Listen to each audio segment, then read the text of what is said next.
Antes de iniciar formalmente con el proceso de presentación, quiero abarcar un esquema metodológico y epistemológico que se marca con las dos ponencias que me anteceden. Una de ellas es la necesidad metodológica y de cambio epistemológico que requiere la historia del arte. Gran parte de estas modificaciones epistemológicas provienen de las ciencias sociales y que hoy en día los historiadores del arte no tienen las herramientas necesarias para hacer un trabajo de campo vinculado con la historia del arte. ¿Qué quiere decir? ¿Cómo nos acercamos a cierto tipo de objetos de estudio, a cierto tipo de fenómenos y cierto tipo de poblaciones? Esa fue una gran problemática al momento de acercarme dentro del enfoque de los estudios del espacio público dentro de la historia del arte, teniendo en cuenta que no sabemos, bueno, no sabía, cómo acercarme a un objeto que es público, que es de todos, y que se encuentra inserto, emplazado en el espacio público, teniendo en cuenta que nuestra dinámica de aprendizaje vinculado con la historia del arte posiblemente se asocia con los dispositivos de exhibición y principalmente con el museo, pero llega el punto donde la ciudad, desde el punto de vista urbano, se convierte en una obra de arte. Nosotros somos usuarios y esta obra de arte ya no simplemente se observa, se siente, se genera un proceso de estesis, sino que se habita. De esa manera surge mi interés por el estudio de los monumentos y del espacio público. En la actualidad estoy desarrollando una tesis de investigación vinculada con la producción del espacio público en los Estados Unidos, principalmente en comunidades migrantes. Esto ha hecho que me acerque de manera significativa a los monumentos en general, haciendo hincapié en las perspectivas antropológicas y etnográficas vinculadas con mi habitabilidad como usuario, como ciudadano dentro del espacio público. Durante las últimas semanas, el Instituto de Investigaciones Estéticas de la UNAM presentó una investigación vinculada con las disputas en el manejo de los monumentos.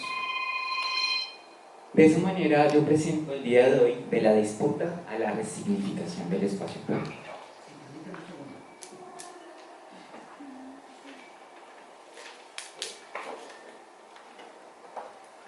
Vamos a tener en cuenta una serie de ideas principales vinculadas con el monumento, y más si lo comprendemos o partimos desde el espacio público, teniendo en cuenta que este es nuestro lugar de emplazamiento, nuestro lugar donde se encuentra nuestro objeto de estudio. Los monumentos se consideran como representaciones de la memoria colectiva, uno de los conceptos más problemáticos a nivel contemporáneo. ¿Qué es la memoria? ¿Quién trabaja en la memoria? ¿Hasta qué punto llega la historia del arte con el estudio de la historia y con el estudio de la memoria? Teniendo en cuenta en muchas ocasiones que, dados los requerimientos de la élite de la antropología del arte o del arte en sí, el historiador tiene que vincularse explícitamente con el museo, con las dinámicas de trabajo que están cerradas a un espacio. Y cuando nosotros llegamos a la memoria y a los estudios de la memoria, vemos que la memoria tiene que ser vivida, tiene que tener una pedagogía de la memoria que pueda ser comunicada, habitada, transformada, con el objetivo de la no repetición. La memoria ha cambiado en sus dimensiones ideológicas y simbólicas, generando disputas, contradiciéndose con esta idea de una historia oficial. Esto ha generado un revuelo no solamente en el mundo académico, sino también en el mundo real, por así decirlo, en los cuales vemos que hay un proceso de destrucción de monumentos, crecimiento de nuevos proyectos sociales o de activismo vinculados con la memoria, los procesos de reconstrucción de aquellas voces silenciadas, y claramente con la misma patrimonialización de la memoria, que se desarrollaba con gran fortaleza en lugares como Argentina. Colombia todavía sigue en un proceso complejo después de un acuerdo de paz que ha tenido grandes logros, pero grandes inconvenientes también. Y pues claramente acá en la Ciudad de México, en los Estados Unidos mexicanos, generan otras políticas de memoria y de manejo de la memoria. El posicionamiento dentro del espacio público, la reproducción de los antimonumentos o antimonumentas, la erradicación de estas ideas o de estos pensamientos vinculados con la racialidad, con la clase, con el género, y con el reconocimiento de que pues, estamos viviendo una revolución en general, social, que afecta nuestras dinámicas académicas, metodológicas dentro de la historia del arte. Pero hay que reconocer de manera adicional que estas memorias o este manejo de la memoria o del patrimonio vinculado con la memoria se encuentra en una etapa muy alejada de lo que puede hacer realmente el historiador del arte, y hay intereses sociales, políticos, económicos. Pensemos por un momento que el Paseo de la Reforma en la Ciudad de México ha intentado cambiar su nombre de manera reiterativa con el objetivo de acoplarse a diferentes políticas o agendas políticas vinculadas con los desaparecidos o con las mujeres. Y tenemos la siguiente idea, que los monumentos son un reflejo y respuesta de las necesidades sociales. Está vinculada claramente con la comunidad, con la ciudadanía y con los esquemas de democracia.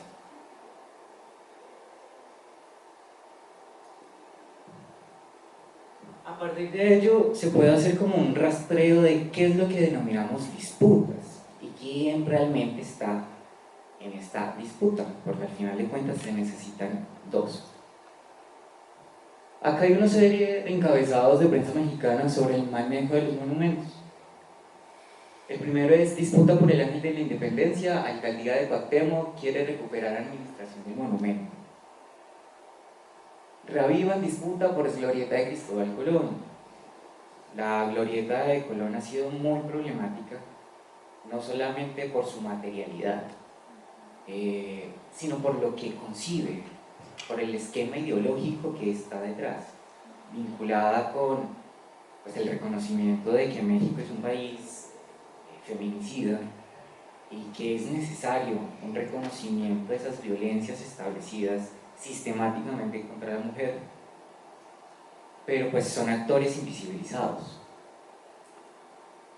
Hay otros encabezados como el que les mencioné de manera inicial, del Instituto de Investigaciones Estéticas: disputas monumentales, dinámicas en la creación y recepción de los monumentos conmemorativos en América Latina.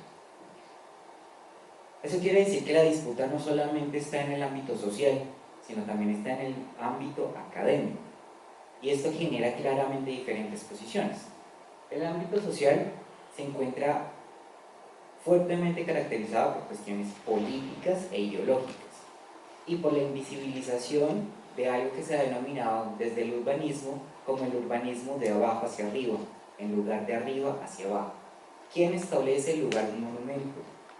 El monumento está en un espacio público establecido y son los urbanistas los que manejan estas dinámicas de creación y de diseño urbano, dejando a los historiadores del arte dentro de un espectro simplemente de asesores, cuando son considerados.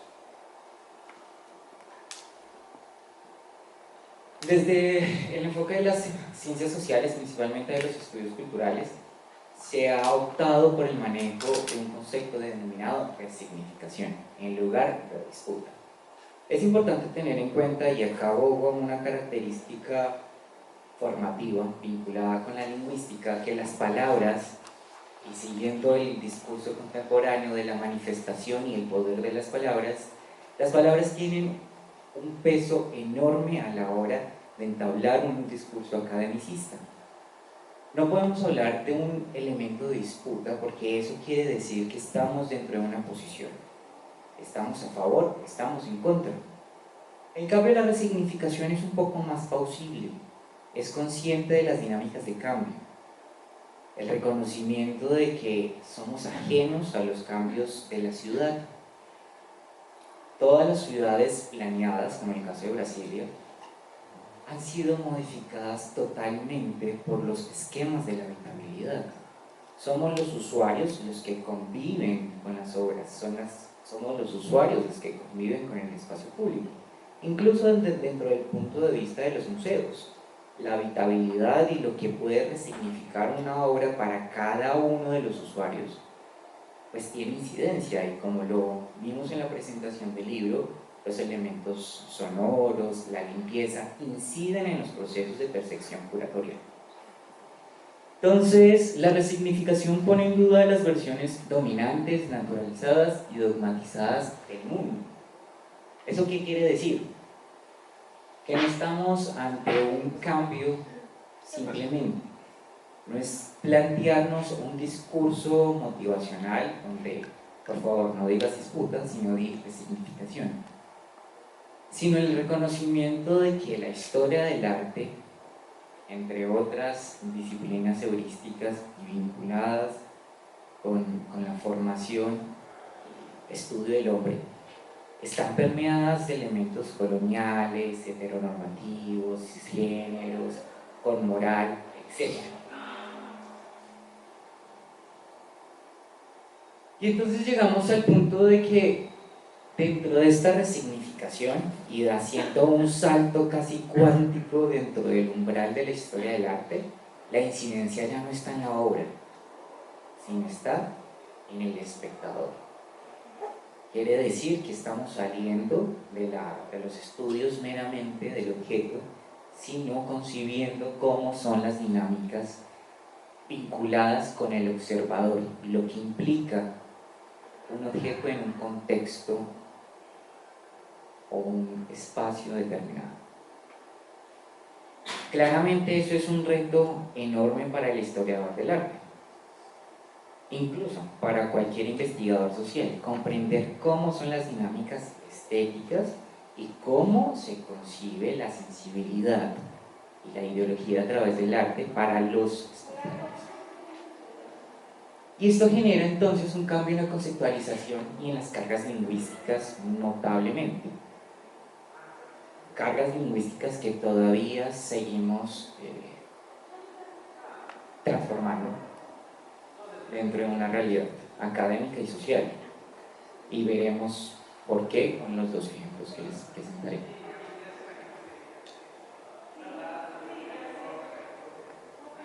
Dentro del esquema de reflexión sobre el manejo y la resignificación de los espacios públicos, es importante reconocer que la historia, la memoria, las políticas vinculadas con el patrimonio están arraigadas a intereses y a una guía política. Entonces, un grupo de activistas levanta una estatua a las mujeres que luchan en el pedestal donde estaba Colón. Es importante reconocer que el grupo de activistas mujeres, denominadas feminazis, principalmente por su dinámica reactiva, votó el Colón luego de una serie de disturbios a nivel global vinculados con la desmonumentalización o la decapitación. Bueno, ya cortaban la cabeza a las estatuas. Con el objetivo de eliminar elementos ideológicos que se compartían a nivel casi estructural, como fue la esclavitud. Pero vemos que hay una serie de monumentos que no fueron del siglo XIX, que no tienen estos elementos o esta carga de peso histórico, esclavista, violentados, que también reciben un elemento negativo, un valor negativo de percepción, y es el monumento a la corrupción o la Estela de Luz. Quienes han tenido la posibilidad de estar en la Ciudad de México, hay un monumento muy lindo en la Ciudad de México cerca del bosque de Chapultepec, en la entrada de los Leones, pues que ha generado una serie de disputas y de comentarios sobre pues, la corrupción que vive en él. Se ha generado múltiples rechazos, pero pues, como que la corrupción no es un tema ahorita para eliminar de la agenda política, por ahora. Y esto ha generado claramente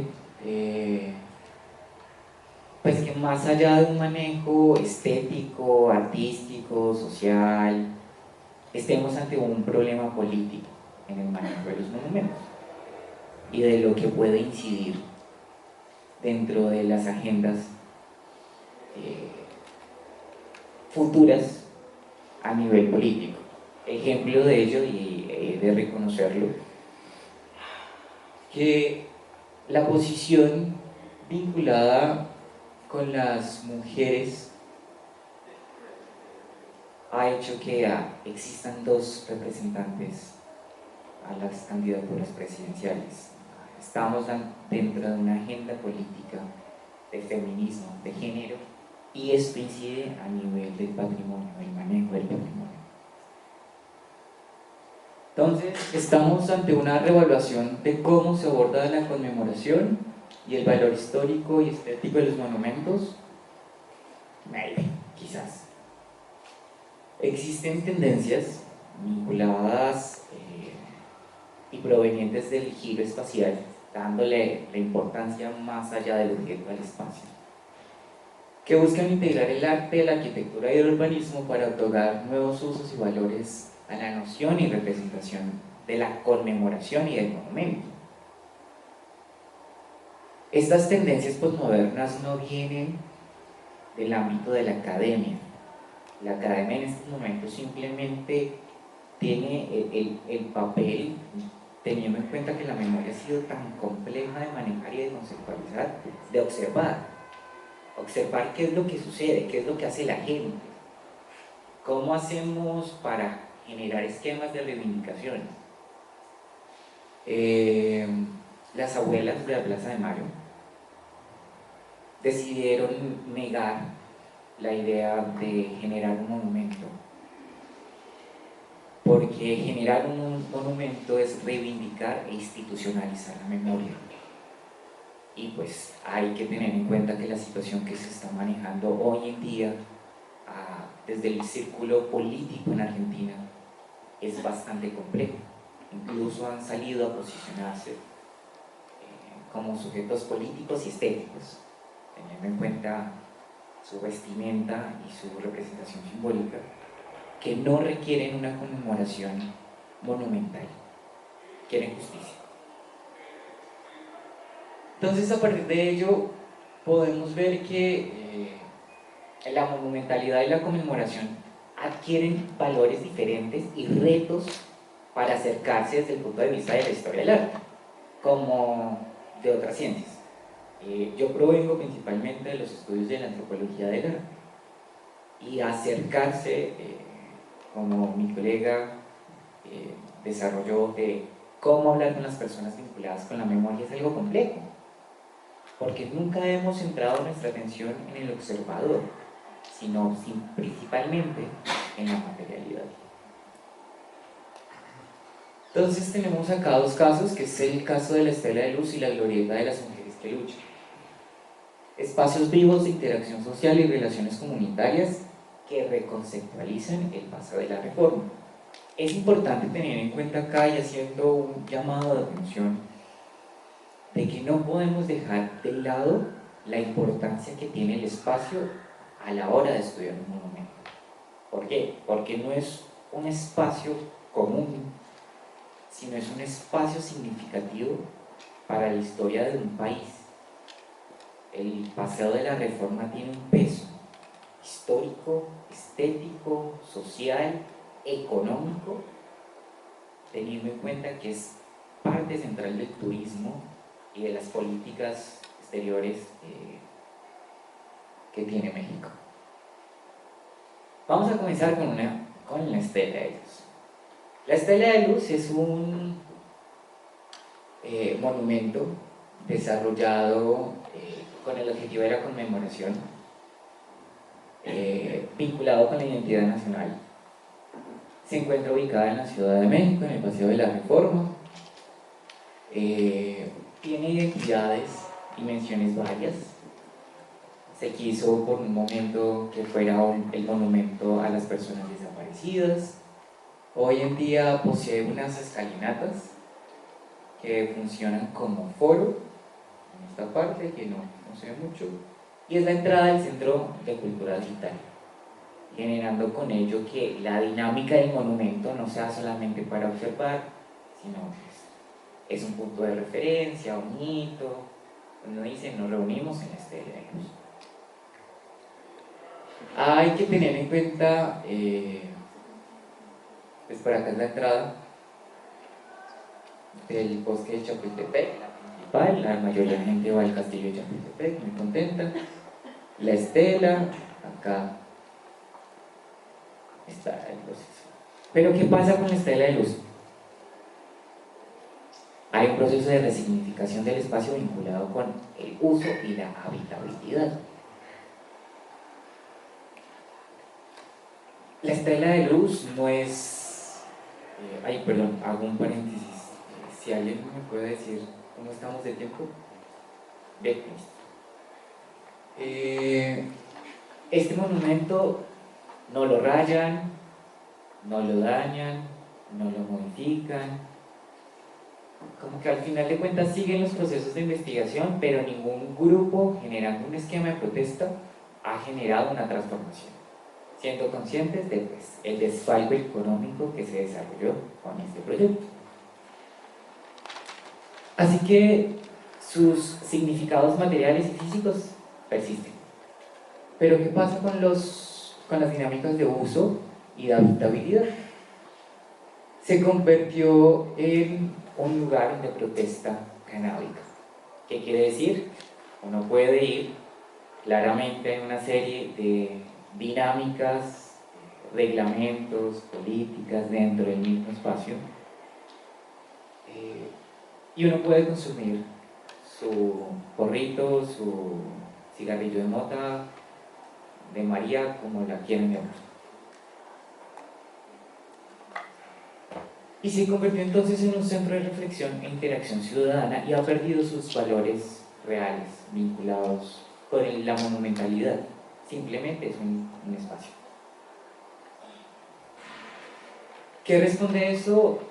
Responde uno a una problemática vinculada con las políticas de drogas, principalmente la política de drogas vinculada con la prohibición, lo que sostiene el grupo que habita el espacio, donde claramente hay un esquema de narcomenudeo, y pues el que se ha posicionado en la Ciudad de México es un feminismo interseccional radical, que muchas veces se le denominan como las feminazis, con una carga lingüística y política muy fuerte, y que desarrollan un proceso de destrucción, vandalismo, o lo que ha tenido que recuperar la historia del arte diciendo que es un proceso de intervención. Aunque pues, es importante reconocer que los cambios vinculados con esta concepción de vandalismo a intervención implican retos dentro de la élite de la historia del arte. Porque decapitar al Colón fue una falta de respeto para la historia del arte. Y que hayan posicionado y que lo hayan rayado y que todavía sigue el pedestal es una problemática que hoy en día ustedes pueden hacer la charla en cualquier congreso de historia del arte y no puedo hablar media hora, una hora de esto. Y es una reconfiguración parcial de la estética y del espacio vinculado con el monumento. ¿Por qué digo parcial?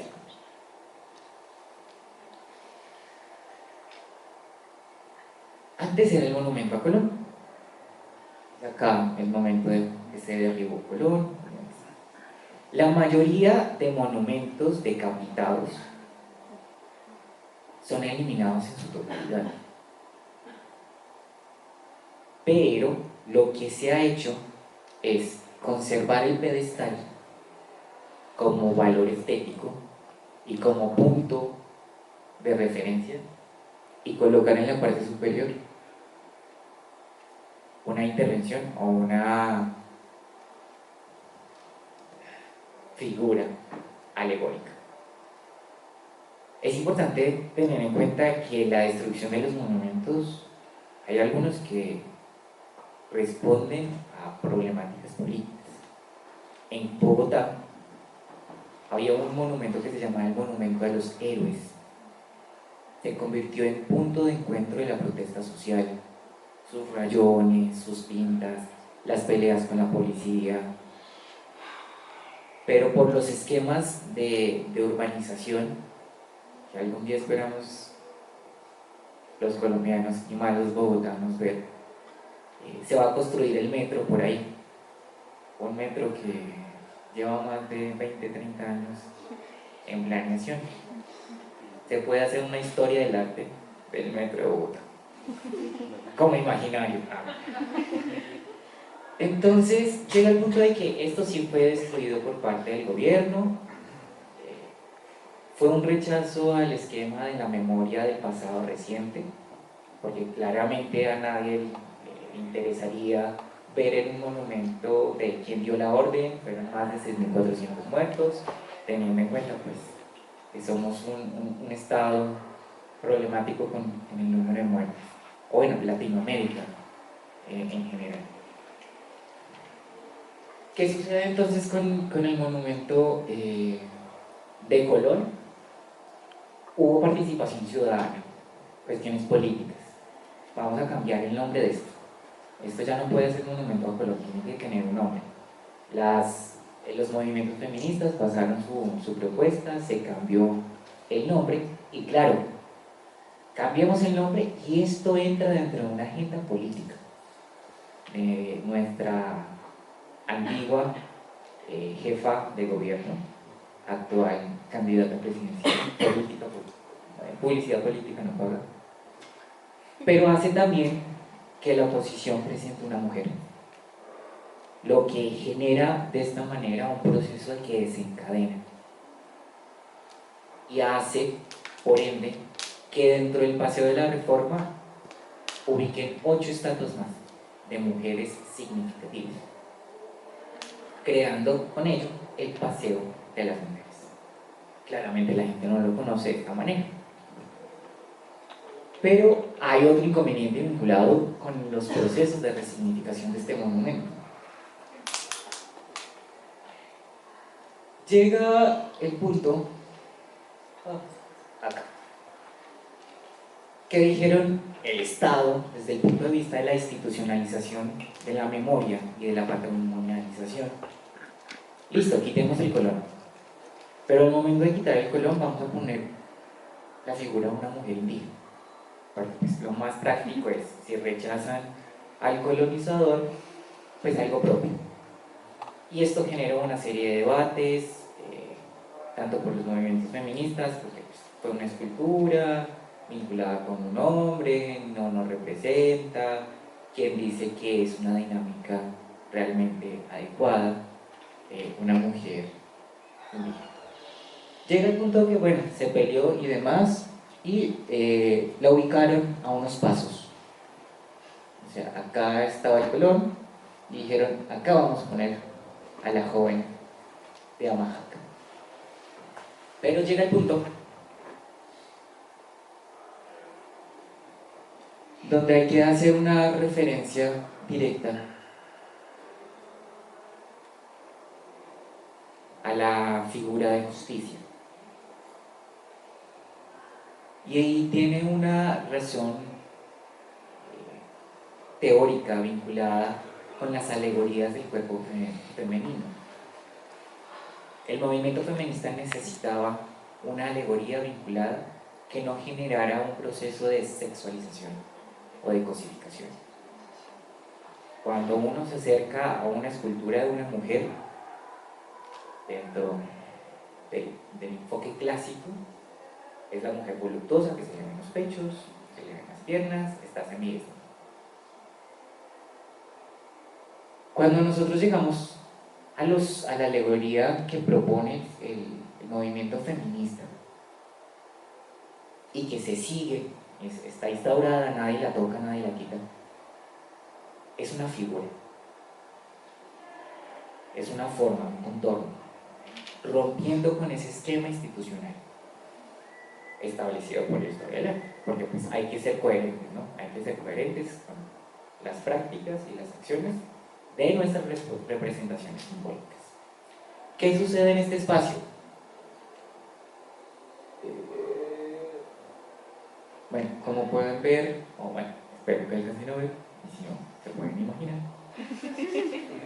El pedestal está rodeado, ya nadie entra, realmente no tiene unas cercas, bueno, sí, todavía las tiene, donde hay una serie de pintas, se generan los procesos de denuncia, hay una serie de imágenes, de rostros de mujeres, se ha generado una reconstrucción del espacio público, se convirtió en un escenario, en un espacio. Y entonces entra el conflicto dentro del mundo de la historia del arte. ¿En qué parte de la disputa nos encontramos? Nos encontramos en los que quieren conservar ideales, o somos aquellos que registran los cambios sociales vinculados con el arte. No quiero decir que exista un punto a favor o en contra, pero el silencio en muchas ocasiones apremia hacia un lado, y como historiadores del arte vemos en nuestra incidencia política debe cuestionarse y debe entablar con él un posicionamiento, estar al favor de la élite, de las dinámicas políticas, o estar a favor de la gente. Claramente esto no es un tratado comunista de la historia, pero sí es reconocer la importancia de las incidencias sociales y de nuestro planteamiento como académicos, como investigadores, no solamente a la hora de valorar lo que se desarrolla vinculado con el mundo del arte en general, no solamente con los monumentos. Entonces, a modo de conclusión, ¿por qué es una modo de conclusión? Porque es una charla que pues, sigue presente. Realmente, lo comentaba mi colega, que con cada administración cambian las dinámicas de patrimonialización del manejo del patrimonio. Ahí estamos los historiadores o la gente que vive de la cultura y del arte detrás de convocatorias porque no nos valoran, entre otras crisis que pues, son casi existencialistas en el mundo del arte. Y bueno, paréntesis ahí, agradezco mucho a los estudiantes que desarrollaron y que están en la parte de Geneja. Sé que organizar un evento y a los docentes y a los demás, y a los invitados y a los que están acá, sé que organizar un evento no es fácil. Yo estuve en su misma posición y pues, no, todo está saliendo muy bien, o sea, felicitaciones. Realmente, y me quito el sombrero porque estamos en un espacio hablando sobre dinámicas contemporáneas y sobre problemáticas que atañen y que en muchas ocasiones en los grupos colegiados no se habla. Sobre el reconocimiento de faltas de trabajo de campo para el historiador del arte, de la necesidad de la transdisciplina, multidisciplina, de reconocer la importancia de los estudios culturales y visuales, entre otras, que atañen a las nuevas problemáticas que tenemos en el mundo del arte. O sea, la performatividad necesita una serie, un nuevo cuerpo metodológico para trabajar. el vínculo con los monumentos. Estamos trabajando en ello y se están generando nuevas posiciones, porque pues, tenemos un inconveniente, esto se está haciendo así, es efímero. Y ya, para finalizar y no alargarme más, vemos que hay unos cambios en la dinámica de la memoria que se denominan o que han querido consolidarse como una memoria democrática. Esta memoria democrática puede ser implementada para diferentes casos de la importancia que tiene el arte para la ciudadanía. Claramente son mecanismos donde pues, tenemos que sobrevivir los historiadores del arte. Vemos que hay una carga sociopolítica, que la importancia social es importante dentro de la obra y principalmente desde el espacio público, que es como que la manera como yo lo manejo. Hay una dependencia moral y ética. Esta dependencia moral está entre los buenos y los malos. Los buenos que quieren conservar el patrimonio y los malos que son los que lo destruyen. En ese discurso hay una democratización a través de la intervención y de la habitabilidad. Esta democratización se ha hablado por investigadores como Rancière y demás sobre la agentilidad política que tiene el arte a nivel social, y que aquellos malos siempre han sido esos grupos o las prácticas segregadas por la élite que recuperan los mecanismos de lugarización o emplazamiento ideológico. Es decir, nuestra discusión en estos momentos no es quién hace la intervención, o bueno, cómo se hace la intervención, cómo se hace la resignificación, sino quién la hace. Y al parecer ese es el inconveniente. La gente segrega a los marihuanos por fumar marihuana, porque al final de cuentas pues es algo que es mal visto para la sociedad. Y si un marihuano se establece en un monumento, pues le van a echar la policía, claramente. Pero la habitabilidad del marihuano es: me quiero sentar acá. Oh, por Dios, no estoy marihuano. Y en el otro caso es el caso de las mujeres. Las mujeres tienen que ser invisibilizadas, calladas. Que las mujeres tengan un espacio para reunirse y demás es problemático. Y más cuando son mujeres violentas. Porque la mujer tiene que ser recta, vinculada con ideas morales y religiosas. Y pues al final de cuentas, la resignificación redefine la ciudad y redefine el arte, donde el espacio público empieza a abarcarse como este dispositivo de exhibición, que en muchas ocasiones pues lo vemos como un ajeno, y pues hay que reconocer de manera directa que pues habitamos el arte y habitamos la ciudad. Y ya, muchas gracias.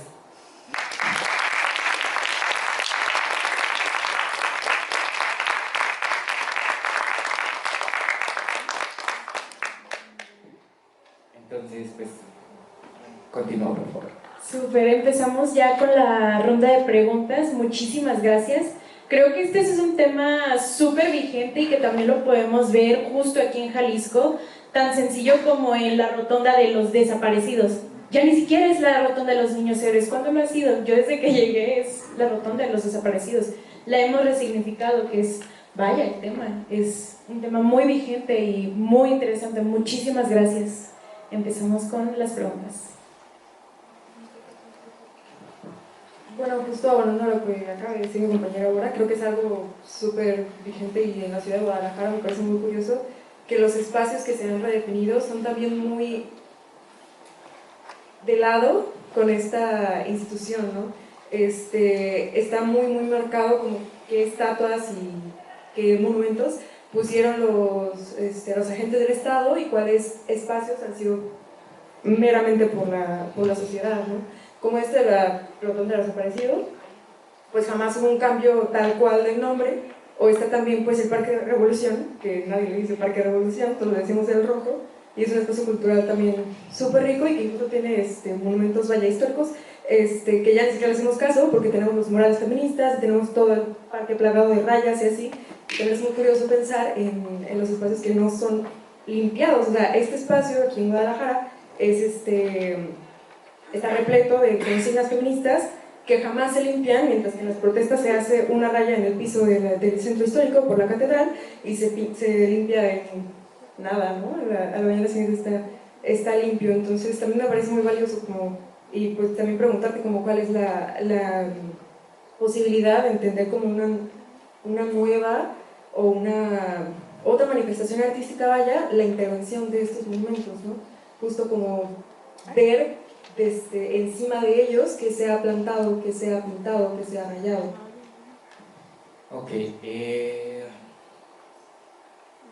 voy a contestar muy metodológicamente, o bueno, desde lo que sé metodológicamente.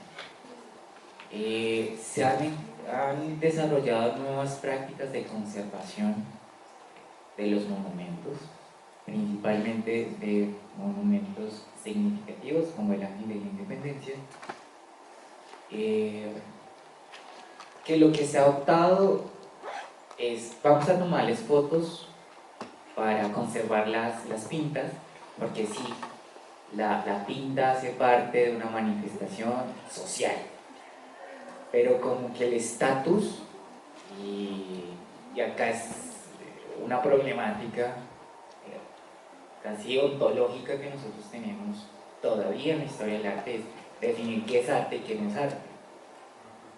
Creando con esto como que, bueno, muchos múltiples paradigmas como el de estéticas de la calle, donde el graffiti ya se ha posicionado, donde se ha estudiado, donde la academia, la institucionalización los abriga, y se han generado con ello ya diferentes procesos curatoriales, están en libros, como que la fotografía ha servido para conservarlos, pero claramente hay una agenda de como que este rechazo vinculado no solamente a la movilización y a la protesta, sino a concebir el grafiti todavía como vandalismo, como una carga negativa. Por eso en el centro histórico pues tiene que verse lindo, porque nuestra política de turismo es turismo de seguridad, y un graffiti es una marca de inseguridad. Entonces claramente se genera, acá uno dice, wow, ¿cómo un graffiti va a generar inseguridad? Pero no es imposible. ¿Por qué? Porque lo relacionan con drogas, con robos y demás. Entonces, ¿qué podríamos hacer nosotros como historiadores? ¿O qué implicaría esto?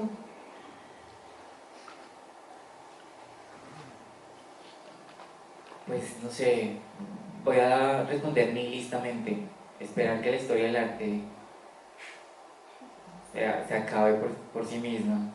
O sea, soy consciente, y dentro del Instituto de Investigaciones Estéticas se ha hecho la reflexión de que pues nos necesitan a nosotros, a los jóvenes, no soy tan viejo,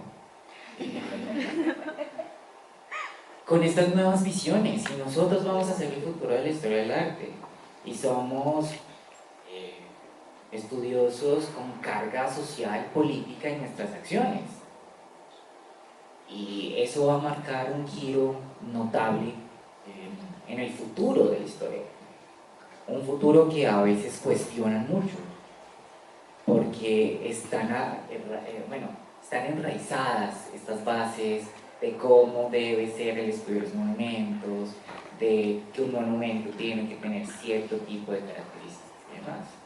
Y nosotros estamos presentes con esta idea de hasta qué punto pueden estar los límites del arte.